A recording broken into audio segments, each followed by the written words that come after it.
తెలుగు వాళ్ళ తిట్లలో డకోటా అనే ఒక తిట్టు ఉంది.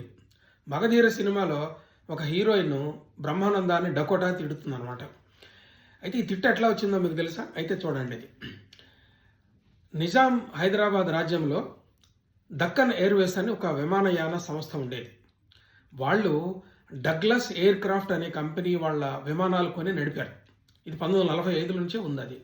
అయితే ఆ విమానం ఒక మోడల్ పేరు డకోటా విమానం. ఆ విమానం చాలా కాలం అలా హైదరాబాద్ దక్కన్ ఎయిర్వేస్లో నడిచింది.